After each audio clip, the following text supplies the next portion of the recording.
നമസ്കാരം. നമ്മുടെ നാട്ടിൽ ഇപ്പോൾ ആൺകുട്ടികളും പെൺകുട്ടികളുമൊക്കെ ഒരുമിച്ച് പഠിക്കുന്ന സ്കൂളുകളുണ്ട്. അതുപോലെ തന്നെ ട്യൂഷൻ ക്ലാസ്സിലൊക്കെ രണ്ടുപേരും ഒരുമിച്ച് പോകുന്നതുണ്ട്. പണ്ടുകാലത്തൊക്കെ ഇത്തരം സംഭവങ്ങളൊക്കെ വളരെ കുറവായിരുന്നു. അതായത് പെൺകുട്ടികളോട് ആൺകുട്ടികൾ അങ്ങനെ മിണ്ടാറില്ല, ആൺകുട്ടികൾ പെൺകുട്ടികളോടും അങ്ങനെ മിണ്ടാറില്ല. പൊതുവെ അവർ തമ്മിൽ ഒരു പ്രത്യേകമായ അകൽച്ച അല്ലെങ്കിൽ സാമൂഹ്യമായ ഒരു അകൽച്ച നിലനിന്നിരുന്നു. പക്ഷേ ഇന്നിപ്പോൾ കാലമൊക്കെ മാറി, സമൂഹ മാധ്യമങ്ങളൊക്കെ ഇത്രയും വികസിച്ചു. ഇത്രയും കാര്യമായി തന്നെ സമൂഹ മാധ്യമങ്ങളിൽ അതിൽ കൂടിയൊക്കെ തന്നെ വലിയ സ്വാതന്ത്ര്യം രണ്ടുപേർക്കും കിട്ടുകയാണ്, ആൺകുട്ടികൾക്കും പെൺകുട്ടികൾക്കും കിട്ടുകയാണ്. അതുവഴി നല്ല കാര്യങ്ങളുമുണ്ട്, അതിൽ അല്പം മോശം കാര്യങ്ങളുമുണ്ട്. കൃത്യമായ നിയന്ത്രണത്തോടെ, കൃത്യമായ ഇപ്പോൾ മാതാപിതാക്കളുടെ ആയാലും അധ്യാപകരുടെ ആയാലും നിയന്ത്രണത്തോടെ വേണം പ്രത്യേകിച്ചും പെൺകുട്ടികൾ ഇതുപോലെ തന്നെ അടുത്ത് ഇടപഴകാനും, അല്ലെങ്കിൽ കൂടെ പഠിക്കുന്നവരോടോ, കൂടെ ട്യൂഷൻ ക്ലാസ്സിൽ പഠിക്കുന്നവരോടോ, അയൽക്കാരോടോ ഒക്കെ പെരുമാറാൻ എന്നുള്ളതാണ്. നമ്മുടെ കേരളത്തിലും പലതരത്തിലുള്ള ഇത്തരം സംഭവവികാസങ്ങൾ, പ്രണയത്തിനപ്പുറമുള്ള ചില കാര്യങ്ങളും അടുത്ത് ഇടപഴകലും ഒക്കെ തന്നെ റിപ്പോർട്ട് ചെയ്തിട്ടുണ്ട്.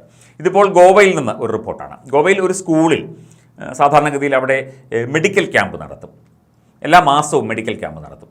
അങ്ങനെ ഒരു മെഡിക്കൽ ക്യാമ്പിൽ പ്രായപൂർത്തിയാകാത്ത ഒരു വിദ്യാർത്ഥിനി ഏതാണ്ട് 8 മാസത്തോളം ഗർഭിണിയാണ് എന്ന് കണ്ടെത്തുകയായിരുന്നു. വളരെ ഞെട്ടിക്കുന്ന ഒരു റിപ്പോർട്ടാണ്. പ്രാദേശിക മാധ്യമങ്ങളൊക്കെ ഇത് വലിയ കാര്യമായി നൽകിയിട്ടുണ്ട്. 15 വയസ്സുകാരിയായ 10ാം ക്ലാസ്സിൽ പഠിക്കുന്ന പെൺകുട്ടിയാണ് ഗർഭിണിയാണ് എന്ന് ഈ മെഡിക്കൽ ക്യാമ്പിൽ കണ്ടെത്തിയത്. അതുപോലെ പെൺകുട്ടിക്കൊരു സുഹൃത്തുണ്ട്. ഇയാൾക്കെതിരെ ഇപ്പോൾ പീഡനത്തിന് പോലീസ് കേസെടുത്തിരിക്കുകയാണ്. രണ്ടുപേരും അടുത്ത സുഹൃത്തുക്കളാണ്. ആൺകുട്ടിയുടെയും പെൺകുട്ടിയുടെയും മാതാപിതാക്കൾ പിരിഞ്ഞ് താമസിക്കുന്നവരാണ്. ആൺകുട്ടി പിതാവിനൊപ്പവും പെൺകുട്ടി അമ്മയ്ക്കൊപ്പവുമാണ് താമസിച്ചിരുന്നത്. സംസ്ഥാനത്തിന് പുറത്ത് ജോലി ചെയ്യുന്ന പിതാവിന് പെൺകുട്ടിയെ 15 ദിവസത്തിൽ ഒരിക്കൽ മാത്രമാണ് കാണാൻ പറ്റുന്നത്.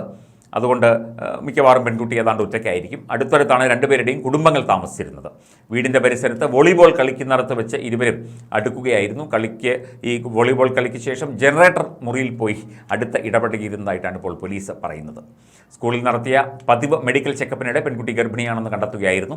തുടർന്ന് വിവരം പെൺകുട്ടിയുടെ മാതാവിനെ അറിയിച്ചു. ഡോക്ടർമാർ പെൺകുട്ടിയെ ഉടൻ തന്നെ ഒരു ഗൈനക്കോളജിസ്റ്റിനെ കാണിക്കാൻ നിർദ്ദേശിച്ചു. പെൺകുട്ടിയുടെ പ്രസവം അടുത്ത മാസം ഉണ്ടാകുമെന്നാണ് ഡോക്ടർമാർ അറിയിച്ചത് എന്നാണ് ഇപ്പോൾ പോലീസ് പറയുന്നത്.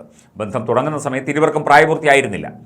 എന്നാൽ അടുത്തിടെ ആൺകുട്ടിക്ക് 18 വയസ്സ് പൂർത്തിയായി. സംഭവം നടക്കുമ്പോൾ ആൺകുട്ടിയും പ്രായപൂർത്തിയാകാത്ത ആളായിരുന്നു എന്നതിനാൽ ജുവനൈൽ ജസ്റ്റിസ് ബോർഡിന് മുൻപിലാണ് ആൺകുട്ടിയെ ഹാജരാക്കിയത്. നമ്മൾ എപ്പോഴും ആൺകുട്ടിയായാലും പെൺകുട്ടിയായാലും പ്രായപൂർത്തിയായവരായാലും ആകാത്തവരായാലും പഠിക്കുന്നവരായാലും പഠിക്കാത്തവരായാലും മാതാപിതാക്കളും അധ്യാപകരുമൊക്കെ ഈ വിഷയത്തിലൊക്കെ കൂടുതൽ ശ്രദ്ധിക്കണം. മക്കൾ ആരൊക്കെയായി കൂട്ടുകൂടുന്നു, ആരെ ഫോൺ ചെയ്യുന്നു, ആർക്ക് മെസ്സേജ് അയക്കുന്നു, ആരുമായി അടുത്ത് ഇടപഴകുന്നു, ആരാണ് അടുത്ത സുഹൃത്ത് തുടങ്ങിയ കാര്യങ്ങളൊക്കെ. കാരണം ഇതൊരു സാമൂഹ്യ വിഷയമാണ്. ഈ പ്രായത്തിൽ, ഈ 15-16 വയസ്സിനുള്ളിൽ പലതരത്തിലുള്ള മാനസിക വികാരങ്ങളുടെ വേലിയേറ്റങ്ങളൊക്കെ സ്വാഭാവികമായി പെൺകുട്ടികൾക്കായാലും ആൺകുട്ടികൾക്കായാലും ഉണ്ടാകാം.